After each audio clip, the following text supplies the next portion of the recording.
हाँ, तो स्वागत है दोस्तों। तो मैं आपको ये डीआर बताने के लिए सोच रहा था, बट अगर डीआर बताने से पहले मैं 2-3 पॉइंट आपको बताना चाहता हूँ, जो एक हमारा जिससे हमको डीआर समझने में आसानी होगा। तो पहले हम लोग जानते हैं फॉल्ट।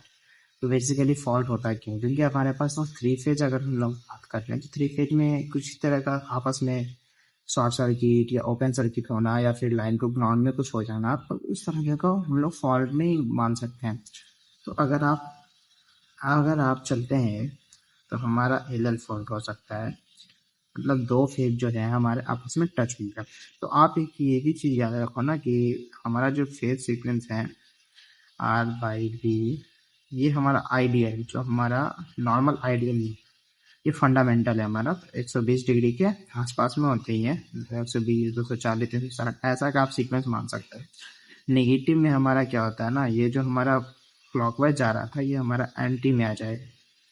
तो ये हमारा बाई इधर हो जाएगा, बी इधर हो जाएगा। ठीक है। और जो हमारा जीरो सीक्वेंस होगा वो हमारा तीनों, इसमें हमारा जीरो सीक्वेंस का फेज डिफरेंस होगा। ये हमारा हो गया पॉजिटिव, इसको आप डाल दो I1, इसको आप डाल दो I2, इसको डाल दो IG। हो गया क्लियर। अब हम लोग एल एल फॉल्ट की बात करते हैं। तो एल एल फॉल्ट में हमारा क्या होता है, मतलब दो फेज आपस में टच होने के बाद ये हमारा शॉर्ट सर्किट हो जाएगा। पहली चीज, जब अगर शॉर्ट सर्किट होगा तो आपको पता है कि जब दोनों वायर आपस में टच हुए तो करंट बहुत मैक्सिमाइज हो जाएगा। तो जब करंट बढ़ेगा तो हमारा रेजिस्टेंस बहुत लो हो जाएगा। ठीक है। एक और केस हो सकता है, एक दो जो जो जो सर्किट हमारा जा रहा है वो आपस में टूट जाए, मीन्स ओपन सर्किट हो सकता है। ओपन सर्किट के केस में हमारा क्या होगा कि हमारा जो आई है बहुत कम जाएगा। ठीक है। मीन्स ये लगभग जीरो के आसपास का जाएगा। और जब करंट हमारा जीरो के पास चला जाएगा तो आर जो हमारा रेजिस्टेंस है वो इन्फिनाइट हो जाएगा। यहाँ तक कि आपको क्लियर है। अब अगर हम लोग एल एल फॉल्ट की बात करते हैं, मतलब फॉल्ट करंट भी अगर हमको निकालना होता है और किस बेसिस पे हमको इसको डिनोट कर सकते हैं, तो आप देखिए अगर हमारा एल एल फॉल्ट तब हो सकता है जब हमारा positive sequence, negative sequence, negative sequence हमारा जीरो होना चाहिए। और जो हमारा यहाँ पे जो मतलब पॉजिटिव सीक्वेंस जीरो होना चाहिए। अब ऐसा हम लोग को I1 हमारा पॉजिटिव सीक्वेंस हो गया, ये बराबर होना चाहिए हमारा नेगेटिव सीक्वेंस का। और जो हमारा जीरो सीक्वेंस है वो हमेशा जीरो होना चाहिए, क्योंकि ये हमारा ग्राउंड के लिए। तो एक हमारा ये जीरो सीक्वेंस, तो ये हमारा एल एल फॉल्ट के लिए हो गया कि अगर दो दो सर्किट अगर आपस में शॉर्ट हो रहे हैं तो ये हमारा कंडीशन होगा। मतलब आप ऐसा मानो पॉजिटिव सीक्वेंस और जो नेगेटिव सीक्वेंस है वो आपस में बराबर होना चाहिए, और जो हमारा जीरो सीक्वेंस है वो जीरो के आसपास में होना चाहिए। क्लियर। और अगर आप इसका फॉल्ट करंट भी अगर निकालना चाहते हैं, तो आप इसको फॉल्ट करंट निकालना है ना, तो एल एल फॉल्ट के लिए आप ऐसा कर सकते हो कि ये जो होता है √3 I1 होता है। ठीक है। जो √3 I1 होता है हमारा, तो आप उसको भी पता है ये जीरो सीक्वेंस, मतलब ये पॉजिटिव सीक्वेंस नेगेटिव सीक्वेंस का भी इक्वल होगा। तो आप इसको ऐसे मान सकते हो, मतलब अंडर रूट में 3I1 या 3I2 आप मान सकते हो। ये हमारा फॉल्ट करंट निकलेगा। अब अगर हम लोग एल जी फॉल्ट में आते हैं, तो इस केस में हमारा क्या होता है कि I1 जो है और जो नेगेटिव सीक्वेंस है और ये जो पॉजिटिव सीक्वेंस है, मतलब तीनों हमारा जो है सीक्वेंस, ये हमारा आपस में बराबर होगा। तो ये हमारा एल जी फॉल्ट में आता है।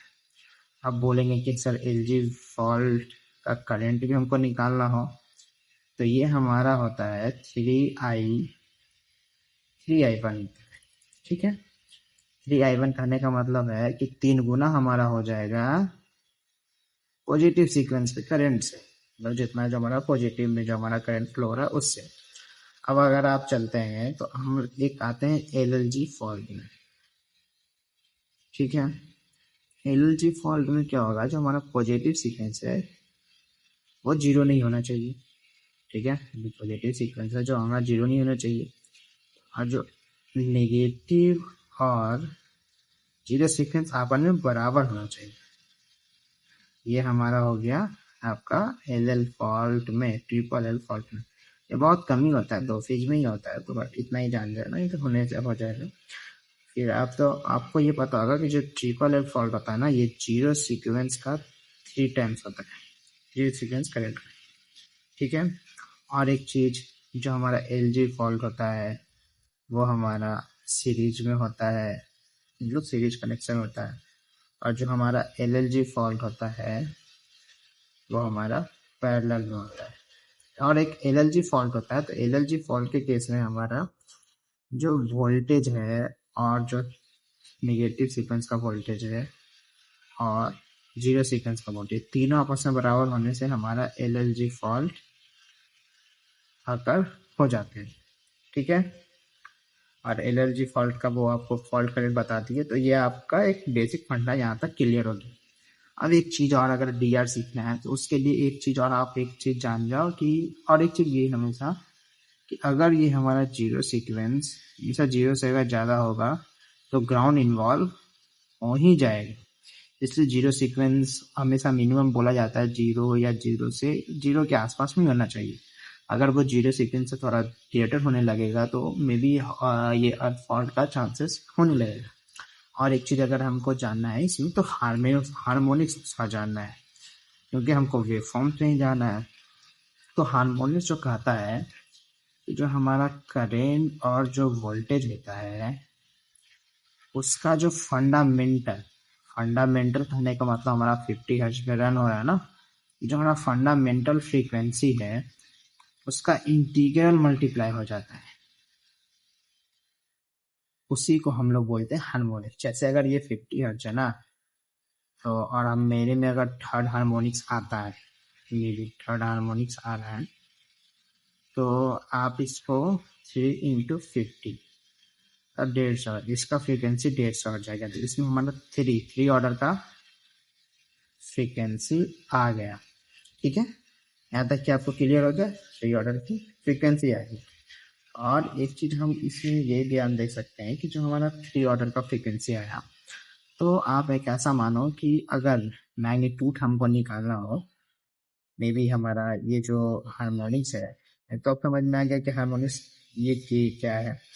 अगर मे बी एक फंडामेंटल आपको बता रहा हूँ कि अगर हमारा मैग्नीट्यूड अगर निकालना हो किसी हार्मोनिक्स का, तो हम लोग ऐसे निकालते हैं, जो हमारा फंडामेंटल में मैग्नीट्यूड है, मतलब जैसे जो हमारा फंडामेंटल जो हमारा रन हो रहा है, अगर ट्रांसमिशन में हमारा 50 हर्ट्ज का रन हो रहा है तो उसमें भी कुछ हार्मोनिक्स होगा, तो वैसा हमारा मैग्नीट्यूड ऑफ फंडामेंटल मान लो आप, और नीचे ऑर्डर मान लो, तो ये हमारा एक तरह से मैग्नीट्यूड निकल जाता है, ठीक है। एक चीज और आपको ध्यान देने की चीज है कि अगर ज्यादा हार्मोनिक का ऑर्डर होगा